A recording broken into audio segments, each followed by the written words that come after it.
This is the deepest hole in the whole wide world. Watch this. Stone.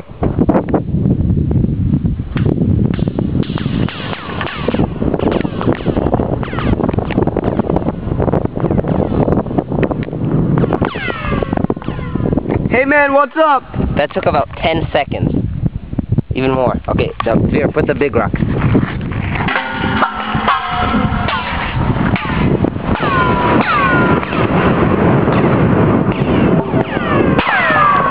Holy shit, dude. That was awesome. What is my? What's up? Hello. Hello.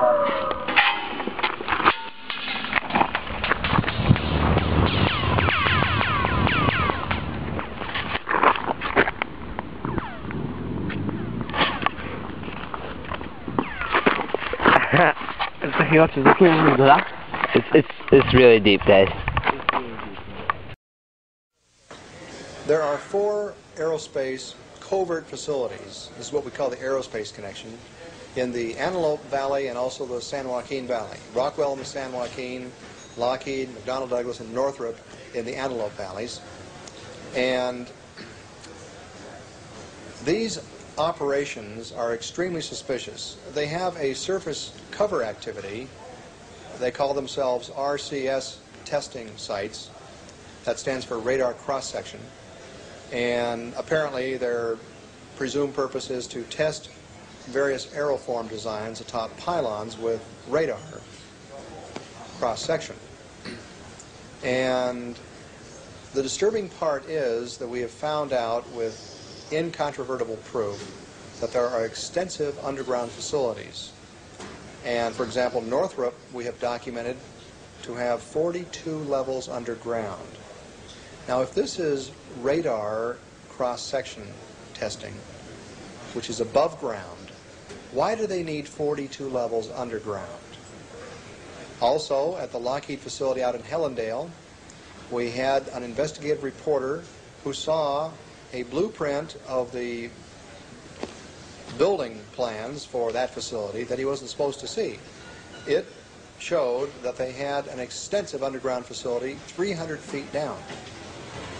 And when this reporter interviewed the person who was in charge of that facility, they had a nice, pleasant interview until at the end he told the director that he was aware of this extensive underground facility. And what could he tell him about that? And immediately the man's eyes grew wide and he said, "This interview is terminated." So it's very suspicious. And then of course we have other reports of people in the area who say that they have seen alien craft emanating from these facilities and terminating at these facilities. And other kinds of blue beams, strange lights in the sky, surveillance orbs, the size of basketballs, medicine balls that survey the area and move in ways that we don't possess that kind of technology.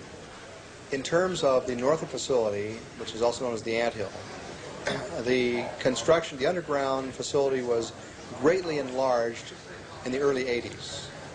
And what took place there was an enlargement, I understand, from 13 levels underground to 42 levels underground. And we have reports from construction workers who actually worked on the site, cement truck drivers, and at one point, Michael, cement trucks suddenly appeared on the scene 5 miles long, pouring concrete continuously 24 hours a day, 7 days a week, for weeks. And we figure at 3 yards of concrete, 9 yards of concrete per truck, close to 1 million yards of concrete must have been poured underground. Also, we understand from the construction workers that 3 silos were constructed there, 3 underground silos, and we were bringing out the fact that saucers have been seen to just come screaming out of the facility as if they had had some travel distance underground. And yet, And also craft would, like helicopters, would come into the facility and just disappear into the ground. So we knew from construction reports and from visual reports outside the facility that something very suspicious in the way of silos was going on. Norio and I put together the first investigative team to actually fly over these facilities and investigate them from the air with video cameras, still camera shots. It was very exciting. And on our first flyover of the Northrop facility, we spent about an hour in the air on that trip. It was historic. You can imagine that my heart practically jumped out of my mouth when we're flying over, and the pilot, unsolicited, says to me, "By the way, there are 3 silos down there." Now, I had learned from my inside contacts that 3 silos had been constructed there. And I was looking for those silos the minute we appeared over the facility. I was intensely looking for 3 silos, didn't see any, and suddenly the pilot says to me, "But I just told you." I was shocked. I tried to contain my excitement, and I pretended to be rather casual about it, and I said, "I'm sorry, I beg your pardon, but did you say silos down there?" And he says, "Oh yes." He says, "You see those white diamonds?" And sure enough, there were 3 white diamonds. Now this pilot, you must understand, we rented the plane in the Antelope Valley, so he flies that area continuously. He has students, he's a pilot instructor. So he's flying over there all the time. He told me that on numerous occasions when he's flown over these facilities, those white diamonds, the white covering, will be gone to reveal a deep, dark hole or silo into the ground. Not only the Black Projects, but Deep Black Projects program that is taking place about 10 miles south of Groom Lake. Groom Lake facility, of course, is a Black Projects program that is, technologically speaking, not in line with higher technology that is present 10 miles south, which is located on Papoose Lake facility. That is where a new type of propulsion system is being test flown, and again, it's my contention that some select U.S. pilots have been given instructions on maneuvering these objects. We have, from all types of reports and sources, this one fact is that there is some type of pumpkin seed program. This is a nickname of a new type of propulsion system using pulse detonation system.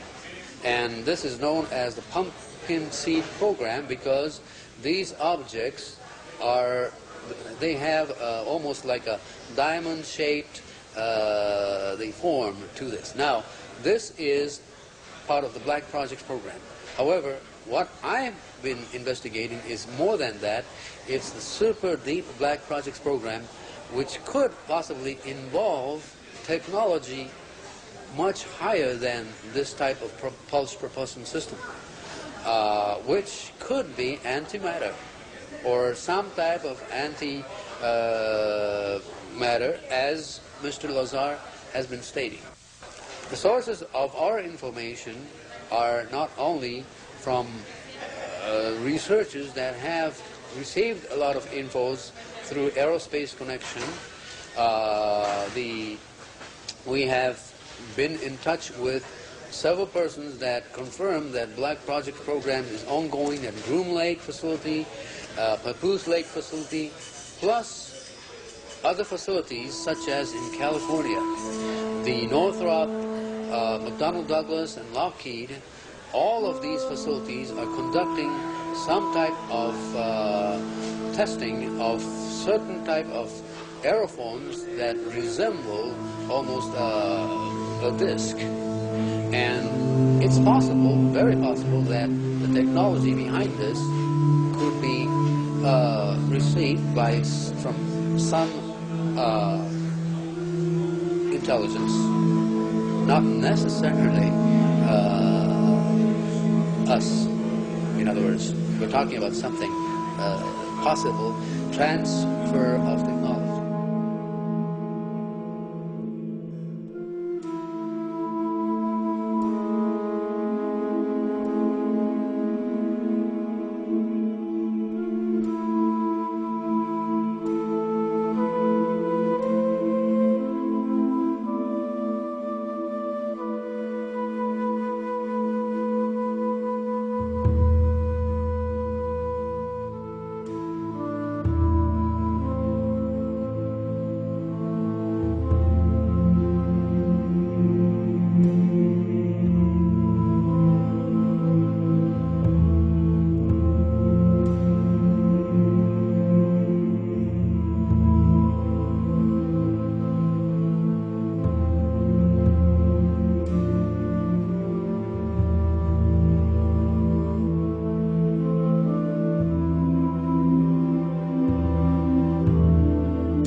Watcher 7075 hatte eine sehr gute Idee bezüglich eines Themas, mit dem ich mich bisher auch noch nicht beschäftigt hatte. Es geht um geheime Bauten im Untergrund, den sogenannten DUMBs, den Deep Underground Military Bases.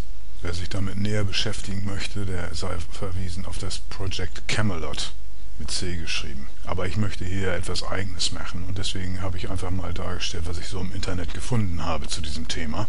Und das ist auch nicht wenig. Aus der Zeit des Kalten Krieges sind diverse Anlagen unterirdischer, aber auch überirdischer Art bekannt, die eben einen Atomschlag abmildern sollten in der Form, dass eben ein Teil der Bevölkerung und die politische Prominenz sowieso einige Wochen lang überleben könnte. Das hat allerdings weniger damit zu tun, dass eben mehr als 1500 Meter tief, teilweise noch tiefer, ganze Städte entstehen, deren Verwendungszweck eigentlich unbekannt ist. Der Vollständigkeit halber will ich aber erwähnen, dass ich bei meiner Internetrecherche auf ein Thema gestoßen bin, das mich schon ein wenig verwundert. Denn in Moskau sind allein 5000 Bunker geplant bis zum Jahre 2012. Ich kann auch nichts für die Zahl, aber das steht da so. In ganz Russland sollen es 18.000 Bunkeranlagen sein, die nun in dem Zeitraum entstehen sollen. Im Zuge dessen habe ich auch dann lesen können, dass die Schweiz der einzige Staat sind, für die Bevölkerung einen Schutz in Form dieser Anlagen bereitstellen kann. Ansonsten gibt es ganz wenig Staaten, auf die das zutrifft. Auf Deutschland sowieso nicht. Nicht verwunderlich sind dann auch irgendwelche Anlagen militärischer Art, wie hier in England zum Beispiel, die sich wohl zum Teil im Untergrund befinden, beziehungsweise in Berge hineingebaut wurden, um teilweise ganze Flotten oder auch ganze Flugzeughangars unterzubringen. Solche Maßnahmen mögen im Sinne einer militärischen Auseinandersetzung sehr sinnvoll sein, um das Gerät und Material zu schützen bzw. die Kommandostrukturen. Aber diese Anlagen sind nicht als diese sogenannten Deep Underground Military Bases zu bezeichnen. Von den Anlagen, die man als DUMBs bezeichnen könnte, gibt es eher wenig Bilder im Internet zu finden, aber ganz auffällig sind diese hier aus Malaysia. Da hat das malaysische Militär offensichtlich irgendwelche Hochglanz-Werbebroschüren fertigen lassen für deren Basen im Untergrund. In Malaysia scheint man einen ganz anderen Bezug zu diesem Thema zu haben und man geht offener damit um als anderswo. Denn vergleichbare Bilder fand ich nicht aus USA oder Großbritannien, Frankreich, Norwegen, Russland und so weiter. Aus diesen Ländern existieren aber sehr wohl irgendwelche Texte von Augenzeugenberichten, von Arbeitern, die an solchen Arbeiten teilgenommen haben, beziehungsweise Pläne erstellt haben über solche Anlagen. Berichte wie dieser hier wissen also davon zu berichten, dass es mehr als 150 Untergrundbasen in den USA gibt und weltweit 15.000. Also ich habe einen anderen Bericht gelesen, da war es von 4.000 die Rede und das dann eben seit den 40er Jahren des letzten Jahrhunderts. Städte von einer Größe von 10 bis 30 Meilen, also eine Meile ist immerhin noch 1,6 Kilometer lang. Das werden wohl Landmeilen gewesen sein. Ja, und eine Tiefe von 4 Meilen, das sind dann ungefähr 6 Kilometer, würde ich sagen. Das ist natürlich beachtlich. Diese Untergrundstädte sollen also auch noch miteinander verbunden worden sein, über längste Distanzen. Und das hier ist die Landkarte von USA, wo sich also diese Anlagen befinden sollen. Also es ist kaum vorstellbar, dass sowas schaffbar ist, aber es wird ja auch dann eben in dem Zusammenhang davon geredet, dass eine hochmoderne Technik eingesetzt wird und Züge dort unten fahren, die 900 Kilometer schnell sein sollen. Das lässt sich natürlich schwer überprüfen. Eine Begründung dafür, warum diese Anlagen derart tief im Untergrund versenkt werden, könnte sein, dass man dort eben auch Forschung betreibt, wie zum Beispiel biologische Forschung, damit eben nichts austritt oder sonstiges, Forschung im Bereich der Physik zur Aufklärung des Neutrino-Defizits, denn die von der Sonne ausgestrahlten Neutrinos kommen hier lediglich zu 1/3 an und das müsste aufgeklärt werden und man erhofft sich eben aufgrund der Tiefe solcher Anlagen störende Umwelteinflüsse auszuschließen. Eine richtige Begründung, eine glaubhafte Begründung kann das allerdings nicht sein, denn genau wegen solcher Versuche geht man in die Wüste bzw. sogar in die Antarktis, um das Neutrino-Defizit dort aufzuklären. Und biologische Forschungsinstitute sind sowieso in Hochsicherheitslaboratorien untergebracht. Überirdisch. In diesen Untergrundanlagen sollen also ganze Kornfelder angebracht sein, die eine gewisse Autarkie, eine Versorgungssicherheit für längere Zeit aus eigener Kraft gewährleisten, und das spricht eben mehr dafür, dass man dort eben auch längere Zeit aushalten will, aus irgendwelchen Gründen. Es ist egal, ob da nun moderne Technik oder höchstmoderne Technik zur Anwendung kommt, die Errichtung solcher Untergrundstädte tief im Untergrund in 1500 oder von mir aus 4000 Meter Tiefe werden Unsummen verschlingen und natürlich stellt man sich die Frage, woher das Geld kommt. In dem Zusammenhang ist natürlich die Rede von schwarzen Kassen, Black Budgets. Und es ist mit Sicherheit nicht so einfach, irgendwelche Hinweise im Internet auf schwarze Kassen zu finden. Allerdings gibt es da einen Vorfall, der geschah im September 2001, wobei es auch zu sehr erklärungsbedürftigen Beschädigungen des Pentagons in Washington gekommen ist. Am 10. September 2001 musste sich Donald Rumsfeld rechtfertigen für den Verbleib von 2,3 Trillionen Dollar, also das sind wohl 2,3 Billionen Dollar. Immerhin eine Summe, mit der man bestimmt einige Untergrundstädte bauen könnte. Im Zusammenhang mit diesem Attentat am 11. September 2001 wird immer unterlassen, darauf hinzuweisen, dass ausgerechnet dort im Pentagon die Rechnungsprüfer saßen, die sich genau mit diesem Fall beschäftigten. Ursprünglich wurde dieser Teil des Pentagons nämlich renoviert und die ersten, die eingezogen sind, sind diese Rechnungsprüfer gewesen, von denen keiner überlebt hatte. Durch den Anschlag sind diese Ermittlungen bezüglich der verschwundenen 2,3 Trillionen, also nach amerikanischer Lesart 2,3 Billionen Dollar nach unserer Lesart, zum Erliegen gekommen und im Jahre 2008 fing das dann wieder an mit den Ermittlungen bezüglich des Verbleibs von so viel Geld. Ich habe nichts dazu finden können, welches Resultat dabei rausgekommen ist. Vielleicht ist das ja noch gar nicht beendet, auch das weiß ich nicht.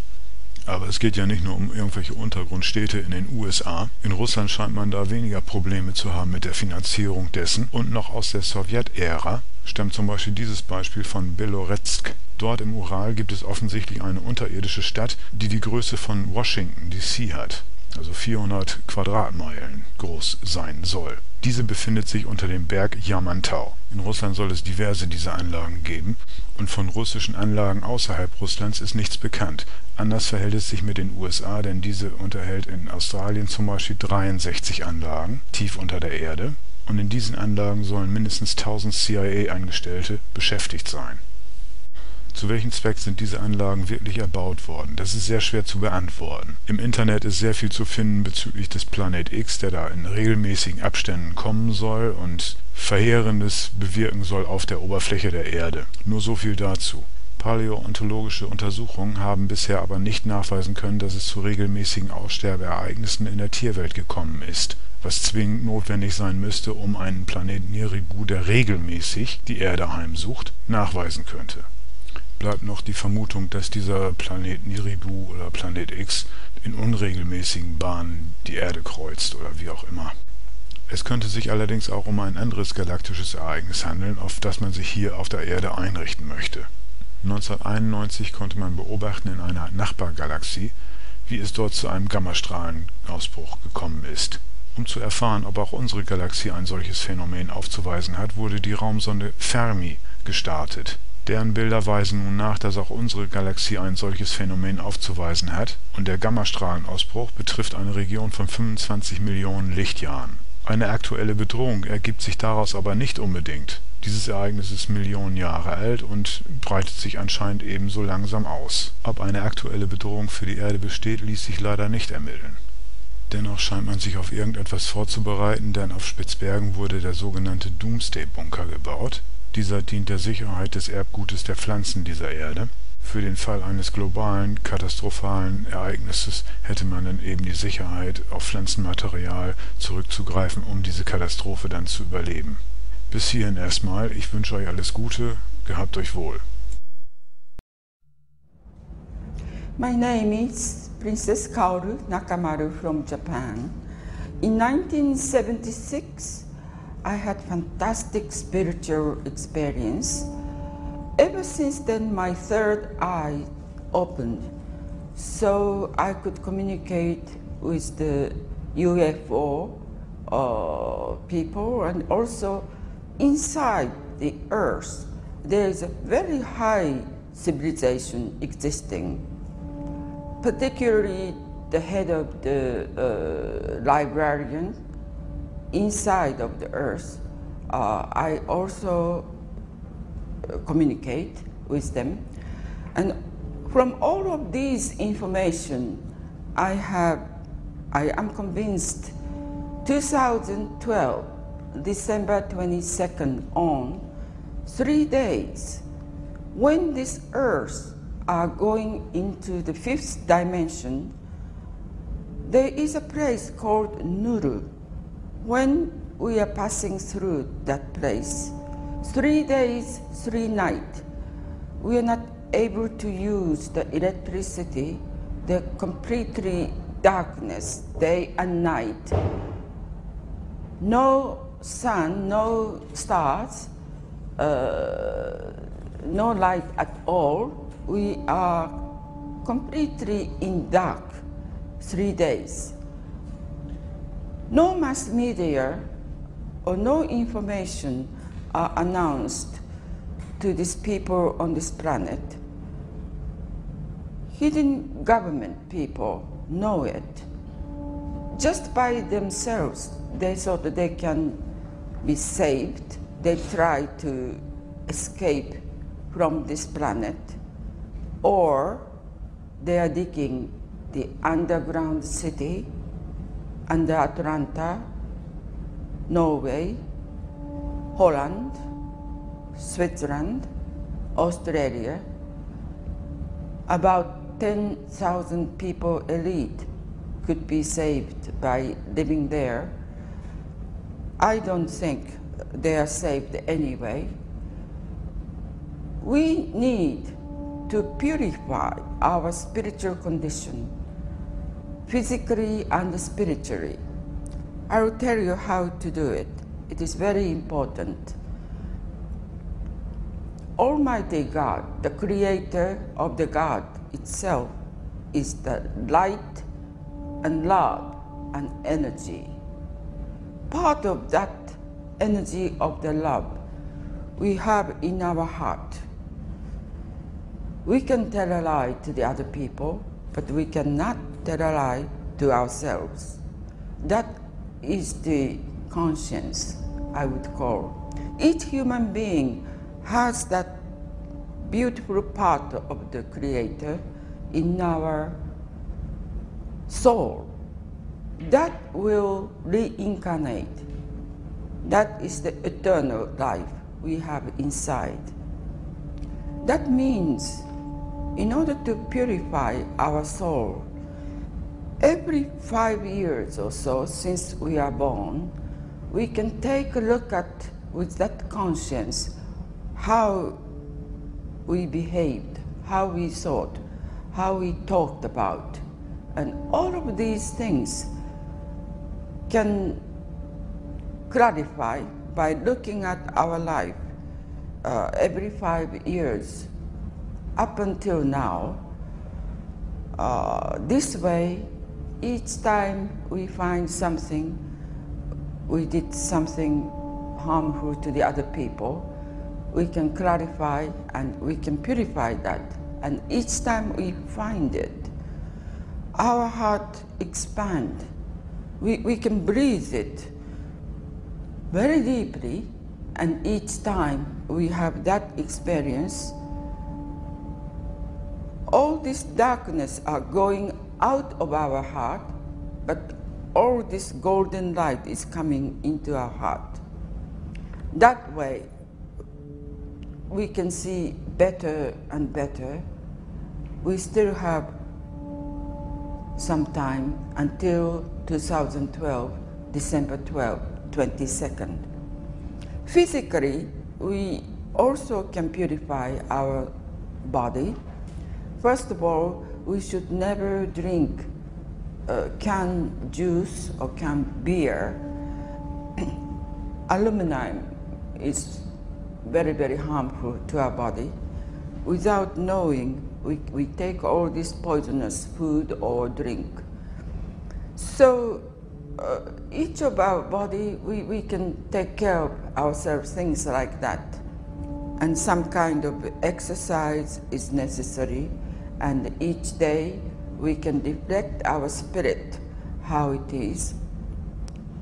In essence, we human beings are light and love, because part of Creator we have in our heart, and that reincarnate by leaving our body here on the earth, but the spirit go on, keep on living. On this earth, I could remember my life several thousand years back on this planet.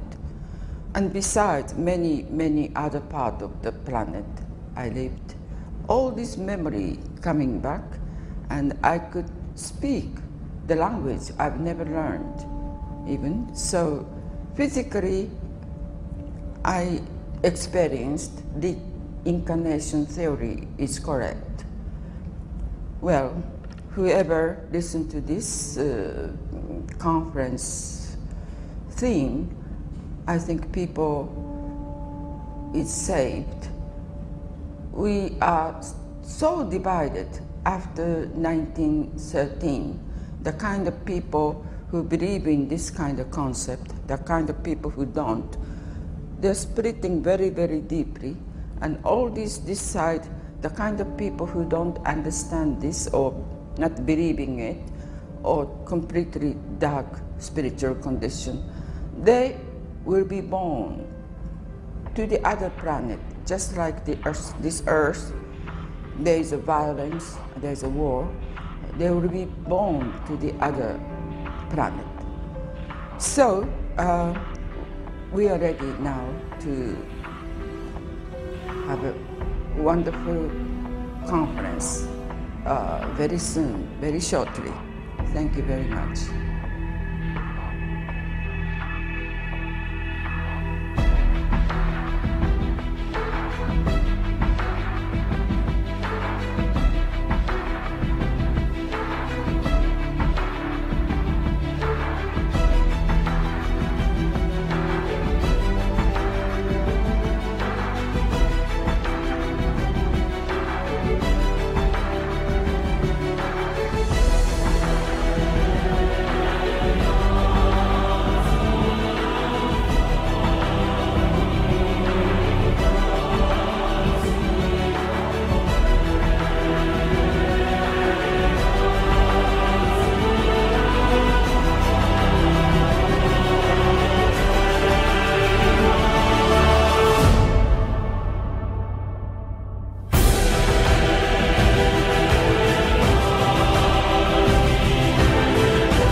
They've given me a few minutes just to talk to all of you in our NASA family about emergency preparedness. NASA recently participated in a FEMA exercise called Eagle Horizon that was a part of a continuity of operations and government exercise that we do annually. And I became aware of some things that concern me about our family preparedness, and I wanted to talk to you very briefly. You know, we in NASA, we're an incredibly unique organization. We're the only agency in the federal government that's responsible for the safety and well-being of people not only here on Earth, but off this planet.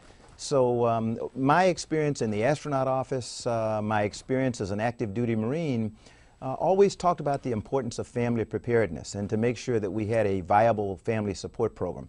And I have concerns that ours right now is not as good as it ought to be. So what I'm asking all of you in the NASA family, whether you're out on the West Coast, here on the East Coast, along the Gulf Coast, up on the Great Lakes. Think about the natural disasters that could occur in your area.